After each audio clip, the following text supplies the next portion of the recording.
ओम नमः शिवाय। जय शिव शंकर। हर हर महादेव। जिस प्रकार से इस ब्रह्मांड का ना कोई अंत है और ना ही कोई शुरुआत, उसी प्रकार से शिव अनादि है। संपूर्ण ब्रह्मांड भगवान शिव के अंदर समाया हुआ है। आइए श्रवण करते हैं सोमवार व्रत कथा। कथा प्राचीन काल की बात है कि एक नगर में एक बहुत धनवान साहूकार रहता था, जिसके घर में धन की कोई कमी नहीं थी।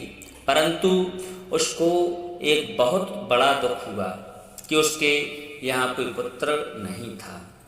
इसी चिंता में दिन रात लगा रहता था। वह पुत्र की कामना के लिए प्रत्येक सोमवार को शिवजी का व्रत और पूजन किया करता था तथा सायंकाल को शिव मंदिर में जाकर शिवजी के सामने दीपक जलाया करता था। उसके इस भक्ति भाव को देख करके एक समय पार्वती जी ने भगवान शिव से कहा कि हे महाराज, यह साहूकार आपका अनन्य भक्त है और सदैव आपका व्रत और पूजन बड़ी श्रद्धा से करता है। इसकी मनोकामना पूर्ण करिए। भगवान शिव जी कहते हैं कि हे पार्वती, यह संसार कर्म क्षेत्र है। जैसे किसान खेत में जैसे बीज बोता है वैसे ही फल काटता है, उसी तरह से इस संसार में जैसा कर्म करते हैं वैसे ही फल को भोगते हैं। पार्वती जी ने अत्यंत आग्रह से कहा, महाराज, जब यह आपका अनन्य भक्त है और इसको अगर किसी प्रकार का दुख है तो उसको अवश्य दूर करना चाहिए। यह आपका परम कर्तव्य है। आप सदैव अपने भक्तों पर दयालु होते हैं और उनके दुखों को भी दूर करते हैं। यदि आप ऐसा नहीं करेंगे तो मनुष्य आपकी सेवा तथा व्रत क्यों करेंगे।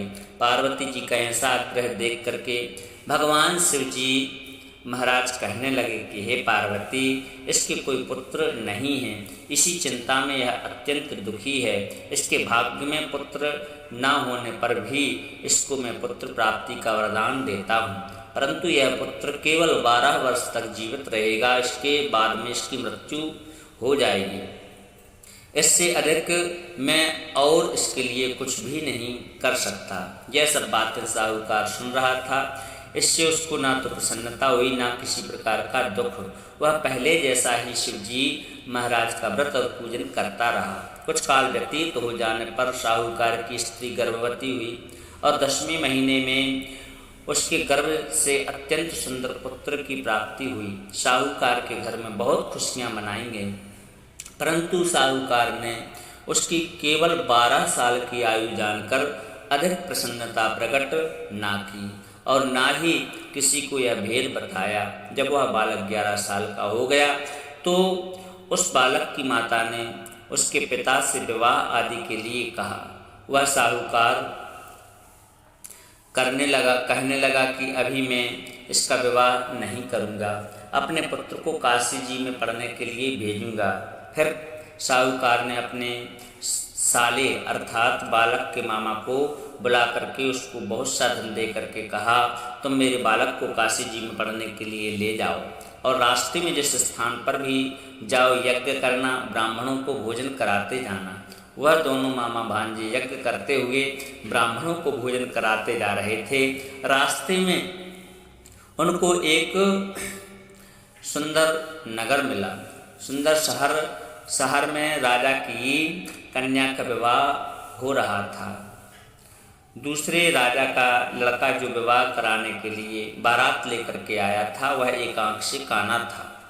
उसके माता पिता को यह बात की बड़ी भारी चिंता थी कि कहीं वर को देख कर के कन्या के माता पिता विवाह की मना न कर दें, अड़चन पैदा न करें। इस कारण से उसने अति सुंदर सेठ के लड़के को देखा तो उस मन में विचार किया, क्यों न दरवाजे के समय द्वार पूजन में इस लड़के से वर का काम चला लिया जाए। ऐसा विचार कर वर के उस लड़के और मामा से उसने जाकर के बात की। वो राजी हो गए।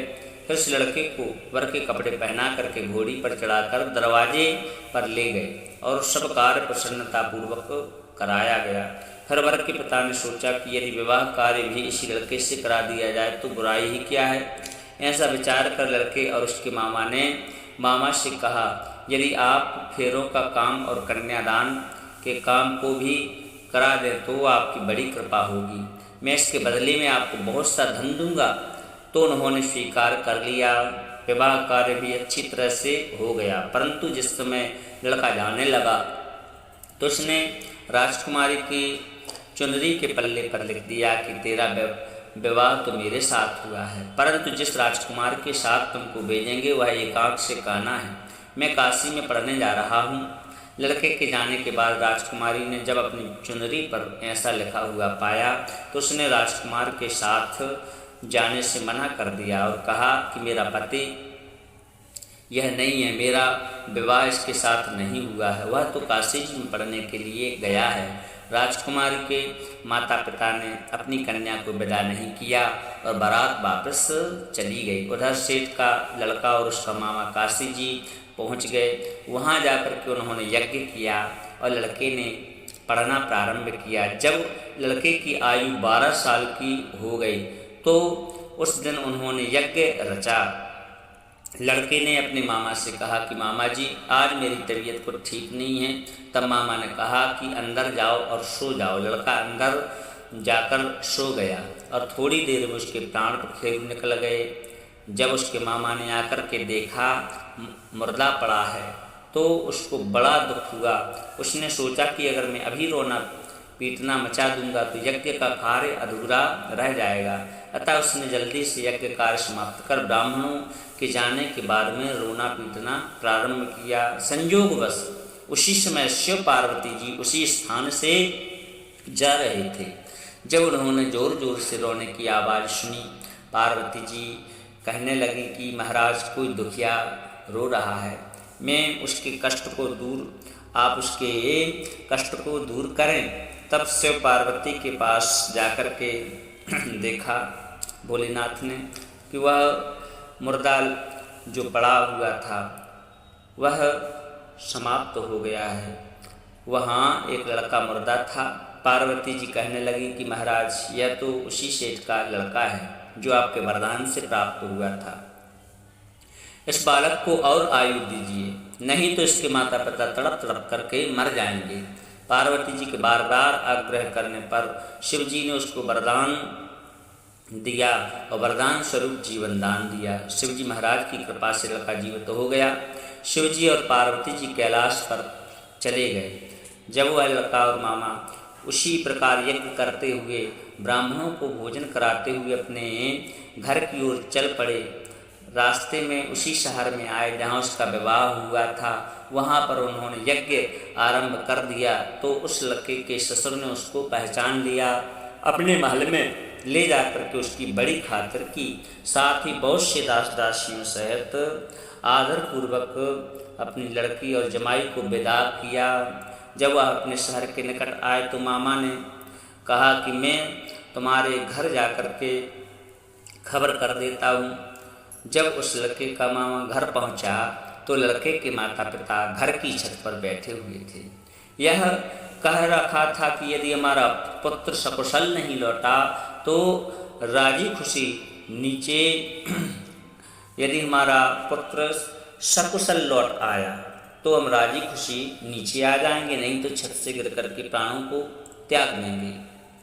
उस लड़के के मामा ने आकर के यह समाचार दिया कि आपका पुत्र आ गया है, तो उनको विश्वास नहीं हुआ। तब उसके मामा ने शपथ पूर्वक कहा कि आपका पुत्र अपनी स्त्री के साथ बहुत सा सारा धन लेकर आया है। सेठ जी ने आनंद के साथ में उसका स्वागत किया और बड़ी प्रसन्नता के साथ रहने लगे। इस प्रकार से जो कोई भी सोमवार के व्रत को धारण करता है अथवा इस पावन कथा को सुनता है सुनाता है, उसकी समस्त मनोकामनाएं भगवान भोलेनाथ की कृपा से पूर्ण हो जाती हैं। आपको सोमवार व्रत की कथा अच्छी लगी होगी। अगर आपको यह वीडियो अच्छा लगा हो तो कमेंट सेक्शन में ओम नमः शिवाय लिखना ना भूलें। धन्यवाद। जय शिव शंकर। हर हर महादेव।